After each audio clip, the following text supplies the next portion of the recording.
Something new is happening on the moon. The year is 2050. Humans are scratching out a living despite the merciless conditions. Sun hotter than the Sahara, shade colder than Antarctica, and a life-sucking vacuum that kills in minutes. But in the rugged wilderness of the lunar South Pole, on the rim of a crater, twice as deep as the Grand Canyon, bustling settlements sprout out of moon dust. Corporations and nations compete against one another, exploiting the moon's resources for profit, science, and military advantage.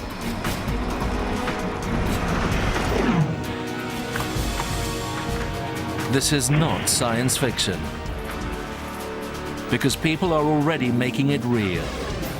Around the globe, human beings are preparing themselves for life on the moon.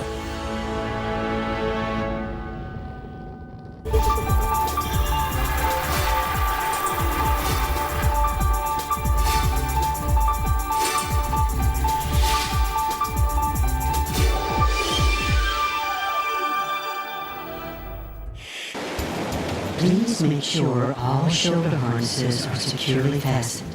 In a few moments, we'll be landing at the Shackleton Lunar Spaceport. Welcome to the future. The moon has been transformed from an alien world into an extension of Earth. The first human outpost on another world. And our first decisive step towards becoming a spacefaring species. But whose moon is it? Yes, the vehicle has lifted off. India, China, Japan, Russia, Europe, and the United States all want in on the action. Falcon 9 is the most powerful single-core vehicle in the American fleet, and when Falcon 9 Heavy... Not to mention entrepreneurs. Today, there are 1,200 billionaires on this planet. And what it used to take a large government agency to do, a small group of dedicated individuals with the right computational capabilities can now do.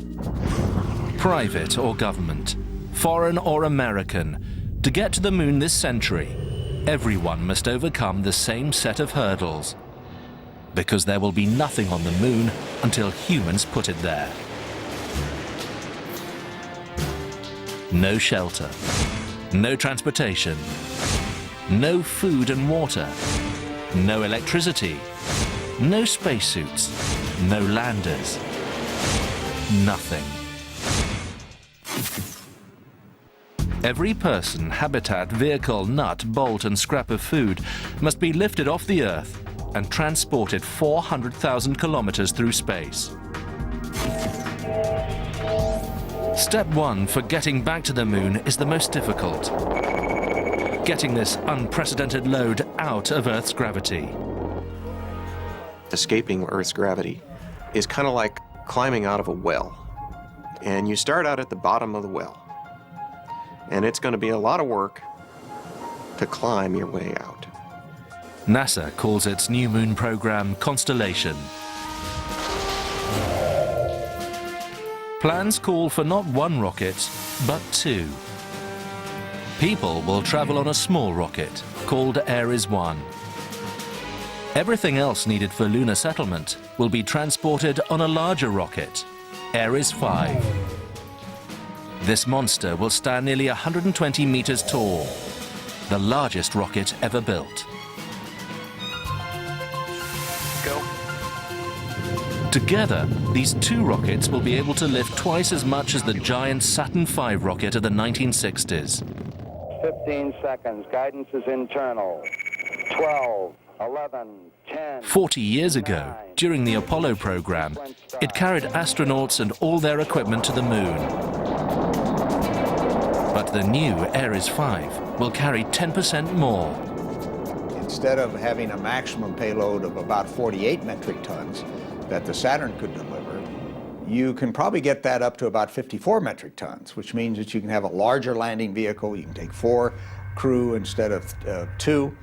Just a whole bunch of additional advantages for having that larger payload. But designing 2 new rockets can take years and lots of failures along the way. So NASA's not going to start from scratch.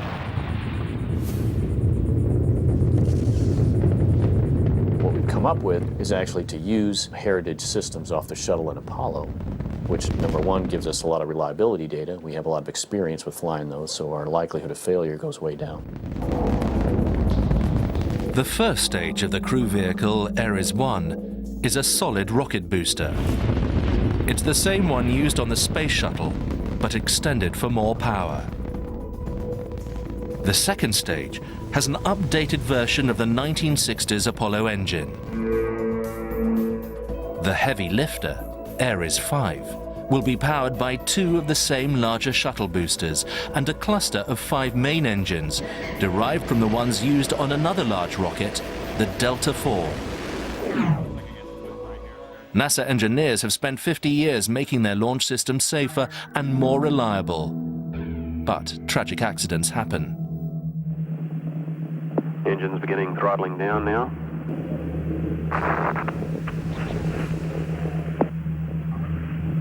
When the shuttle Challenger blew up 73 seconds after launch in 1986, there was no escape system.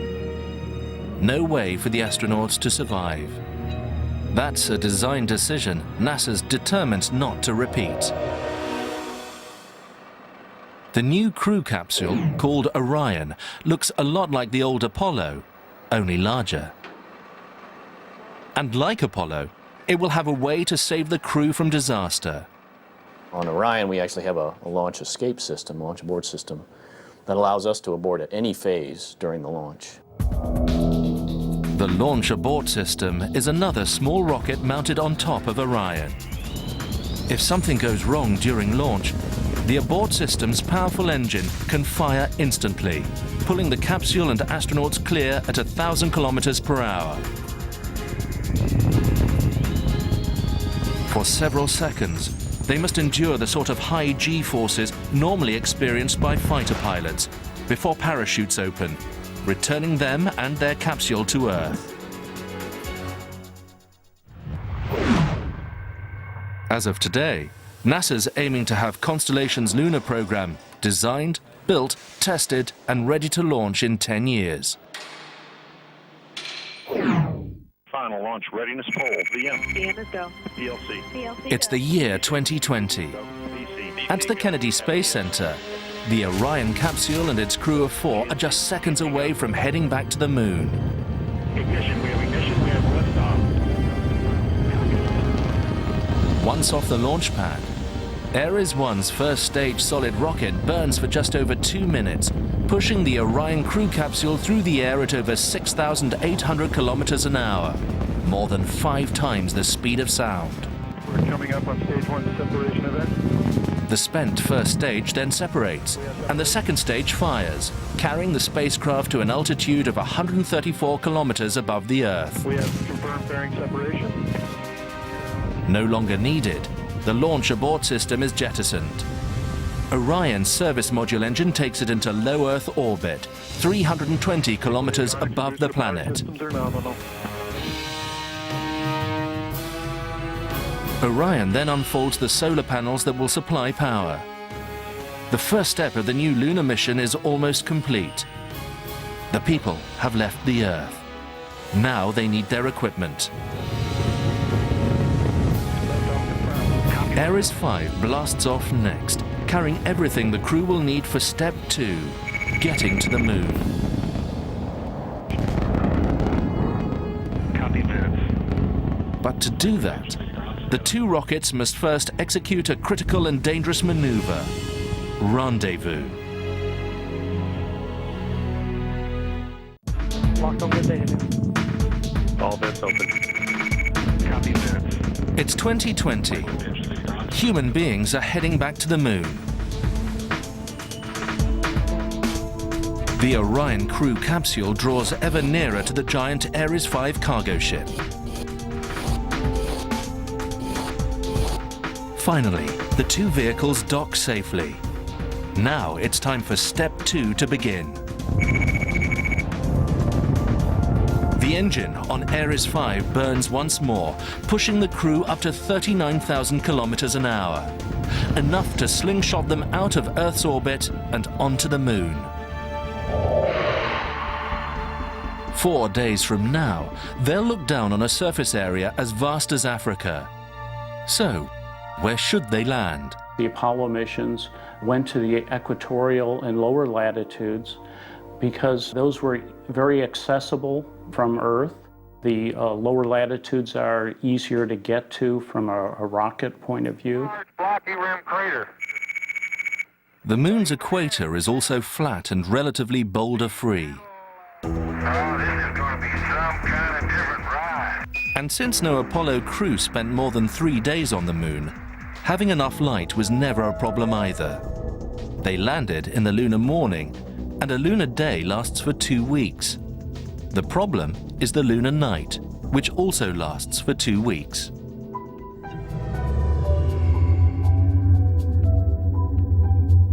Astronauts can live off solar power for around 14 days.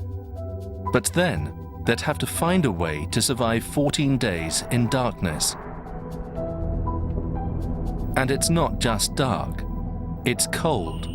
Minus 150 degrees centigrade. 4 times colder than Antarctica in the dead of winter. And without solar power, it could be deadly. The astronauts must find a reliable source of power. You know, the best place that we could possibly go on the moon, if we're engaging in a frontier approach to space, where we're going to get there and build and grow something, are the poles. The moon's orbit exposes both its north and south poles to virtually continuous sunlight. Bathed in that sunlight, almost exactly at the south pole, is Shackleton Crater. But there's a problem. The Shackleton Crater's steep walls are twice as deep as the Grand Canyon and climb to a ragged rim. No pilot in his right mind would attempt to land there. And it's uncharted territory. The perfect graveyard for a spacecraft. Roger, 1201 alarm. 1201 alarm. NASA engineers don't want a repeat of the first lunar landing in 1969. Roger, 1202, we copy it. Few watching at the time realized it was a near disaster. 100 meters above the surface, Neil Armstrong discovered his lander was heading for a field of large boulders. 4.5 down, 5.5 down. He quickly looked around for a better spot and manually steered his way towards it, 4 forward, drift into the right. coming within 30 seconds of running out of fuel. Houston, Tranquility Base here. The Eagle has landed. Roger, Tranquility. You got a bunch of guys about to turn blue. We're breathing again. Thanks a lot. The last thing NASA wants is for the new mission to face the same problem. So step 4 for getting back to the moon is to find a safe landing site. But right now, the best maps of Shackleton Crater aren't detailed enough to reveal any large boulders that could cripple a spacecraft. To avoid that scenario, NASA will soon launch a new satellite called the Lunar Reconnaissance Orbiter, or LRO. If it works, the LRO will produce high-resolution images. The first step towards pinpointing the best landing site at the rugged South Pole. Okay, let's wheel it over. The camera on the spacecraft will be able to photograph individual rocks, less than ½ a meter across. The LRO is also fitted with a new laser altimeter that'll help reveal the shape of those rocks by collecting topographical and temperature data to create 3D maps. Red and yellow mark steep or rocky danger zones. Green means flat and smooth. It's 2020, day 8 of the journey bringing humans back to the moon. Thanks to the LRO, they're already armed with a map to the best landing site. The Orion capsule has brought the crew over 99% of the way to the moon. But the last few kilometers will be among the most treacherous of the journey. For that, they must transfer to a completely different craft. Step 5 to return to the moon. Design a craft that not only can land 4 people safely, but house them for a week. This is the first full-scale model of the lunar lander, Altair. Design engineer Clinton Doris's job is figuring how 4 astronauts can live out of this confined space for 7 days. You see we've got one of these bunks set up. There would be 3 bunks vertically here, and then somebody that sleeps on the floor in essence. But this gives us the opportunity for all of our food storage and equipment storage. We've got storage here for our umbilicals. We've got a restroom facility, so to speak, but this is where all of the activities occur. With cabin space so limited, the astronauts will have to ride down to the lunar surface standing. Check, good. Okay. It's designed to fly only in the moon's reduced gravity, so Altair could never be realistically tested back on Earth. Turn to the left. This will be the first and ultimate test of how it performs, as it negotiates treacherous slopes and deadly boulders. And no one has even attempted to land in a place like this, on the edge of a lunar crater 4 kilometers deep. We suggest getting back at 5 + 40. In 2020, the lunar lander Altair is on its final approach to the moon. Close out timeline. But this landing site is a far cry from the Sea of Tranquility, where Neil Armstrong touched down over 50 years earlier. This is a slender ridge near the yawning abyss of Shackleton Crater on the moon's south pole. It's surrounded by some of the most intimidating terrain humans have ever laid eyes on. Crater walls plunge down 4 kilometers, twice as deep as the Grand Canyon. The low polar sun creates glare and confusing shadows that makes navigation difficult. Worse still, the moon has an unpredictable gravitational field that could throw them off at the last minute. Oh, boy. At last, the astronauts feel the reassuring bump as Altair touches down near the crater rim, site of the future lunar outpost. Go up through the crater. For the first time in 50 years, Americans once again set foot on the moon. Here I am, folks, in the middle of a boulder field. Harrison Schmitt is one of just 12 Americans who have walked on the moon. I think the biggest surprise for me was just how beautiful the place was. Here's this brilliant sun that's illuminating everything like you were in the high mountain country of the Earth or in the deserts, but the sky's black instead of blue. That blackness hides a stark truth. There's no atmosphere on the moon, only a life-sucking vacuum. Humans wouldn't survive here more than a few minutes without one of the most complicated pieces of technology ever devised, the spacesuit.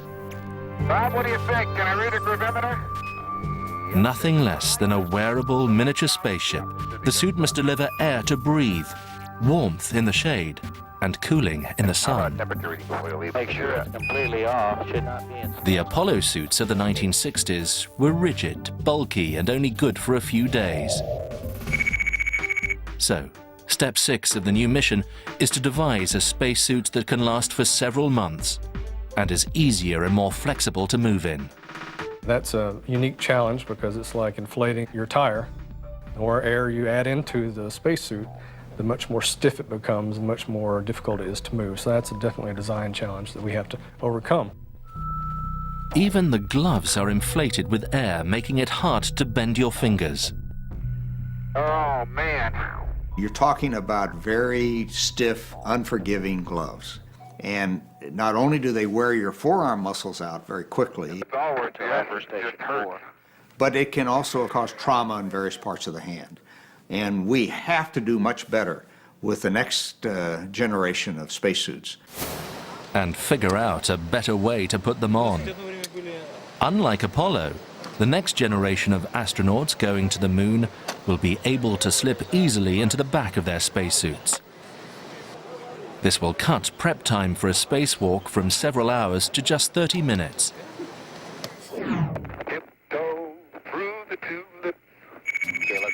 The Apollo suits seem to work well at first in the moon's reduced gravity, just 1/6 of our own.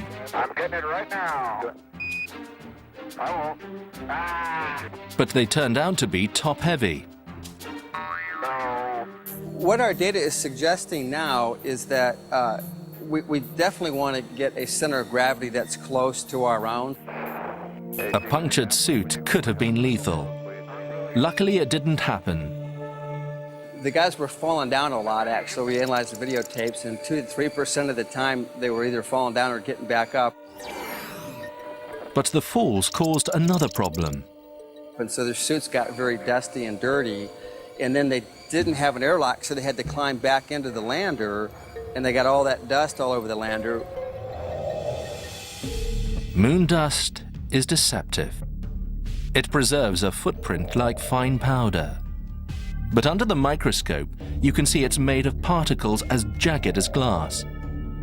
Worse still, it's statically charged, clinging to virtually everything. A deadly menace to equipment, machines, and even people. So, yeah, we don't want to breathe dust. No question about it. What do we do about it? Well, the primary source of dust in a habitat would be the suit. Leave the suit outside. But for astronauts to leave suits and dangerous dust outside requires step 7, a permanent outpost. To build that, they'll need supplies, lots of them. Delivering them is another job for the Altair lander, which flies unmanned when carrying cargo. These cargo flights deliver the vehicles and materials needed to set up the lunar outpost. NASA is already testing the prototype lunar rover that'll be used to transport construction materials. But the outpost itself is still a work in progress. Engineers are evaluating many different types of habitat design. We've looked at what if we had just one large module that had maybe 500 cubic feet of space to house four astronauts. Or if we had smaller tube-type modules to build a larger facility. If something should happen to one module, you could quarantine it off, and the crew could stay safe in the other modules. The big concern is weight. Habitation specialist Robert Howard evaluates a design that's both light and compact. We're now inside the inflatable torus. This is a mock-up of one of the systems that the Lunar Surface Systems Project is considering for living on the moon. If you notice the curved outer wall and the beams that represent an aluminum core, you can kind of think of this as an inflatable donut. When complete, the habitat will look something like this. A lot of people wonder, why are we looking at inflatables? They think of these as just big balloons, and why do we want to play with balloons? Its outer shell is actually made from a durable Kevlar-like fabric. It's extremely rigid, it's stronger than aluminum once it's inflated, and it's designed to be able to compress into a small area, but yet expand into a large volume once deployed on the surface. It'll take several hours for the habitat to inflate to its full size. It expands outwards from a central core containing the electrical and life support systems. Along the curved outer wall sit storage units, as well as work and lab stations. An identical adjoining unit houses the crew's living and sleeping quarters. Entrances are fitted with airlocks and magnetic filters to keep out dust. But engineers have an even more lethal lunar hazard to contend with: radiation. Cosmic rays traveling from distant parts of the solar system constantly bombard the moon. And the sun unleashes streams of highly charged particles during sporadic eruptions called solar flares. You go up there with even a spacesuit, and if there's a solar flare, you could be dead. Bob, what else you want us to do here? Get on the rover and lead. During their few days on the moon between 1969 and 1972, the Apollo astronauts suffered no ill effects from radiation. But many believe they dodged a bullet, something residents staying several months can't count on. We have the ability to bury those outposts in lunar regolith, shielding, radiation shielding. A jacket filled with regolith, the troublesome lunar dust, forms a dense barrier which absorbs cosmic rays, while inside, a water wall shields astronauts from the higher energy radiation periodically produced by the sun. So they'll go inside the protective confines of the water wall, and there they'll wait out the storm, just kind of like a tornado shelter in the Midwest. It's now 2024, 4 years since humans returned to the moon. Over multiple missions, the lunar outpost has gradually grown in size, allowing its occupants to live and conduct scientific experiments for up to 6 months at a time. But they're still totally dependent on regular cargo shipments from Earth for all their supplies. If the outpost is to survive, they must find a way to begin producing their own oxygen, water, and other basic necessities.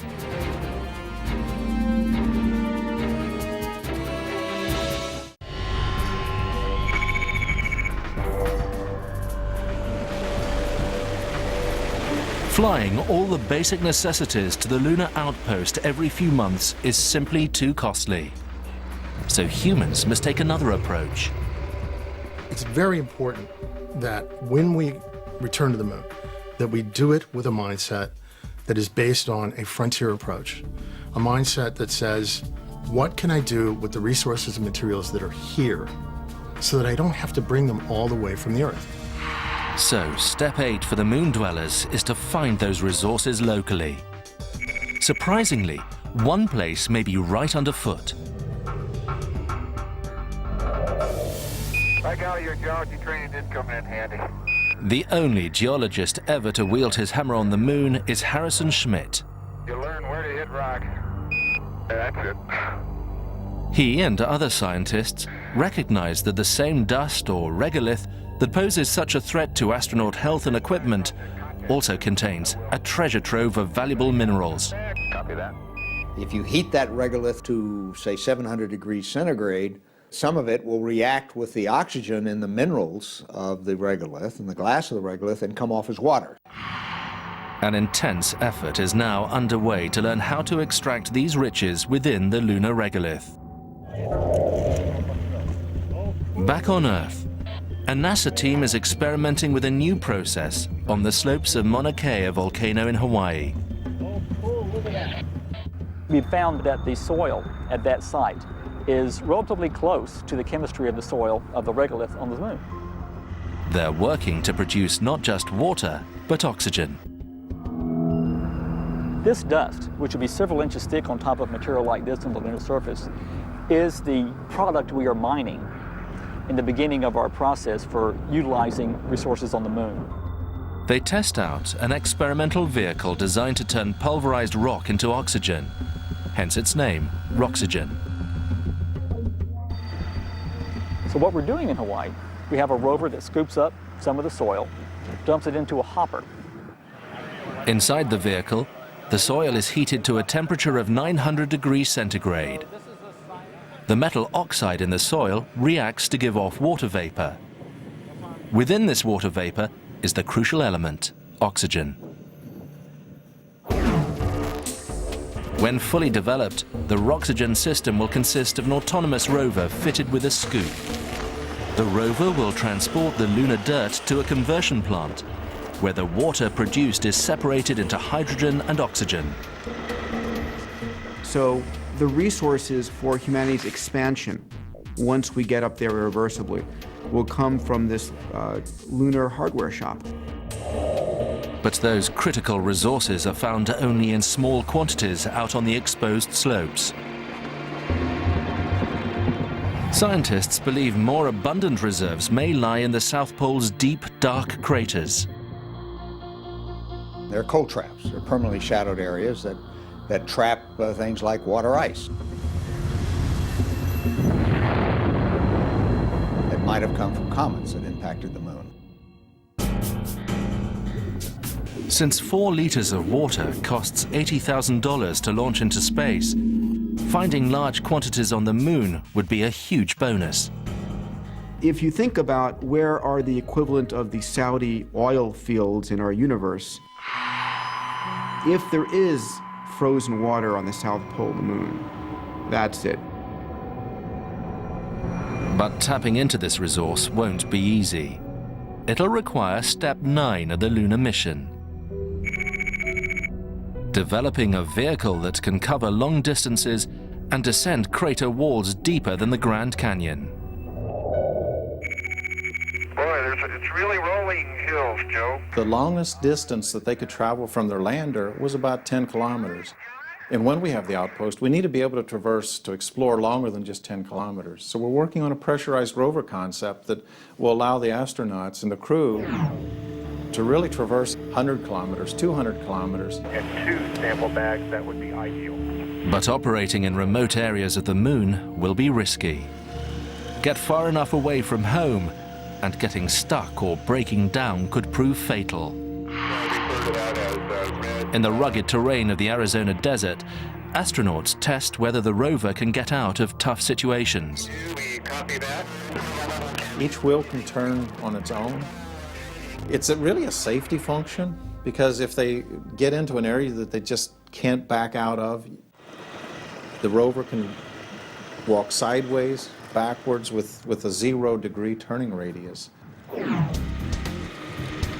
And this new rover has other features essential for long trips. Inside the pressurized cabin, the 2-man crew doesn't need spacesuits, and the vehicle can support them for up to 2 weeks. So, where do you want to head? Let's go over to that crater. Okay. One of the features of this cabin is that there's a small bubble here in the front window. And so you can actually stick your head or stick a camera out when you drive up close to a rock. When the crew finds something outside they want to take a closer look at, they can slip into a spacesuit attached to the back door. Part of the door becomes the backpack containing the life support system, allowing them to scoop up the sample and take it back to base. Even if they're successful in finding water and making oxygen from regolith, these early moon dwellers will still have to use resources sparingly. Astronauts will live in a tightly controlled environment that keeps waste to a minimum. Over 90% of the water they consume is recycled, which means that the coffee they drank yesterday morning will be simmering in tonight's soup. Their environmental and climate control system removes excess carbon dioxide and moisture from the air. It recycles the water and pipes the CO2 into the greenhouse next door. Once we are able to get access to oxygen and water, there will be the ability to grow food. You'll bring seeds. Then we have to bring some nitrogen, and you'll grow foods. And the oxygen produced by photosynthesis from that food is returned to the living quarters. It's now 2040, and through a deliberate series of steps, America's established a permanent outpost on the moon. And like any new settlement, this outpost needs a fresh wave of immigrants. So that we can keep going, and so that we can take that beachhead that they create on the moon and expand it into new communities, new activities. Other nations and businesses will quickly follow, moving beyond the South Pole in search of profit or a strategic edge. The things that we fight wars about on Earth today are metals and mineral rights, energy rights, real estate rights. Those are the resources that are in space. And on the moon, The real race for our nearest neighbor is just beginning. It's 2050, 30 years since humans returned to the moon. Regular ferries now operate between lunar orbit and the Shackleton spaceport. The original outpost has grown into a lunar city. Commercial domes, processing plants, hotel towers radiate out from its center. It's hard to believe that all this sprang from a single module delivered by an Altair cargo flight just 3 decades earlier. And the Shackleton crater isn't the only place where humans have landed. Over the horizon, China and India have also established their own lunar bases. One of the most fascinating things is going to be the race for which government and which societal structure will have predominance in space.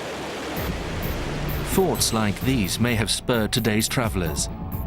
This flight is filled with business people and scientists, here to help take the final step of the lunar mission, creating a self-sustaining economy. That's how civilizations expand. And we have to do it in a partnership wherein the government helps support and catalyze the development of activities that can eventually pay their own way. These new arrivals have their work cut out for them. One critical need is an abundant source of power.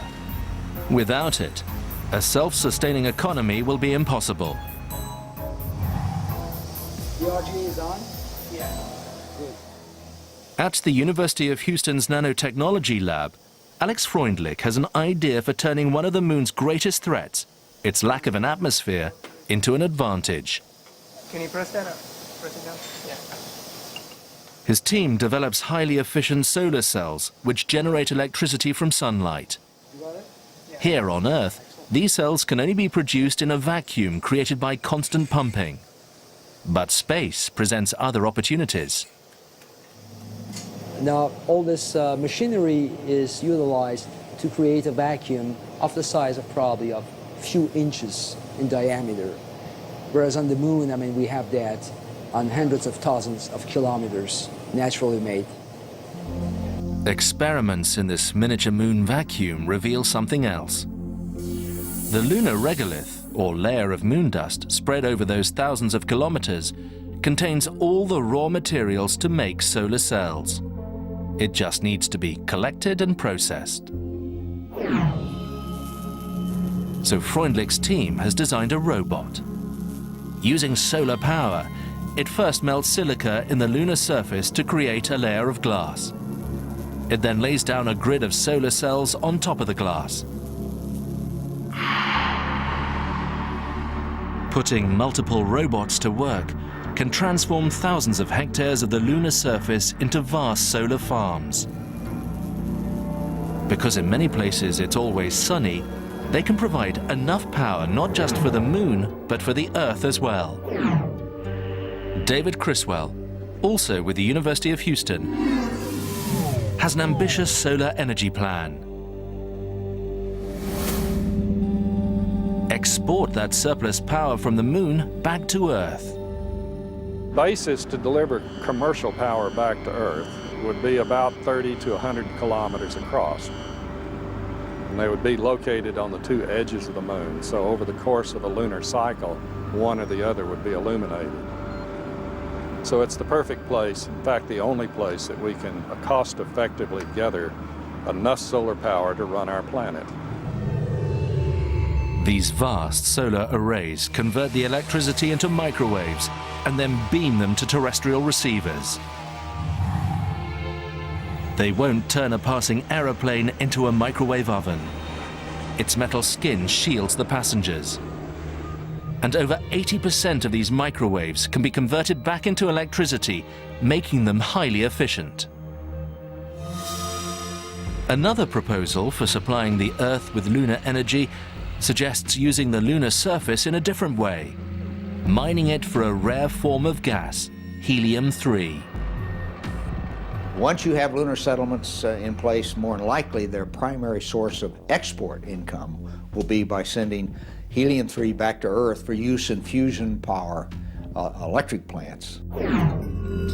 Nuclear fusion, where helium-3 and hydrogen atoms fuse to give off energy, like the sun, is still largely theoretical. But many feel the process holds enormous potential. Just 50 kilos of helium-3 could power a city the size of Atlanta or Helsinki for a year, with little of the radioactive waste of conventional nuclear power. In the meantime, other minerals promise a quicker return for the lunar economy. There are trillions of dollars of platinum and gold and precious metals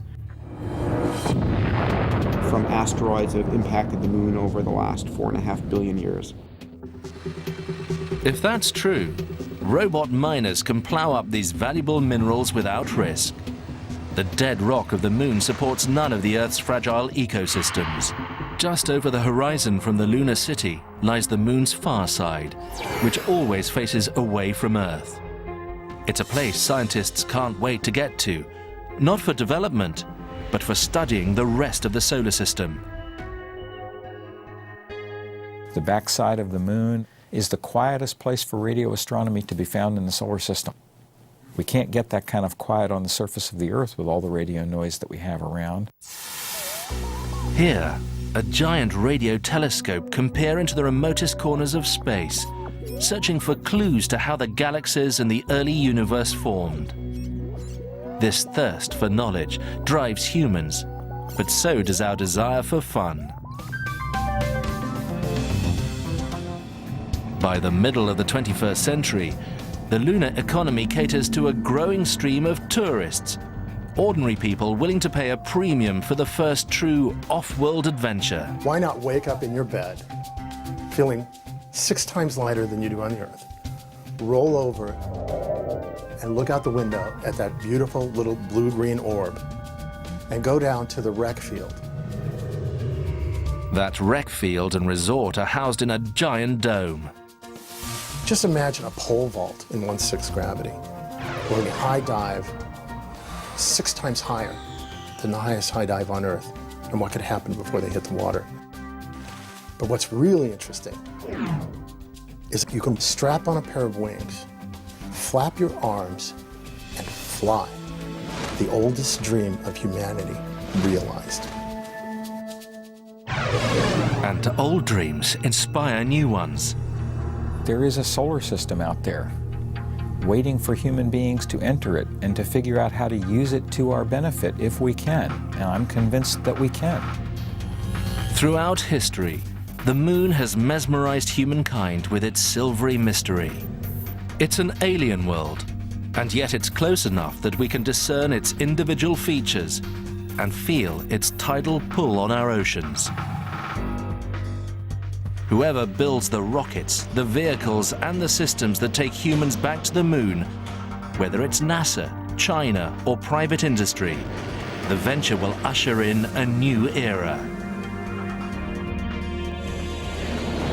Space will no longer be a hostile place that we occasionally visit.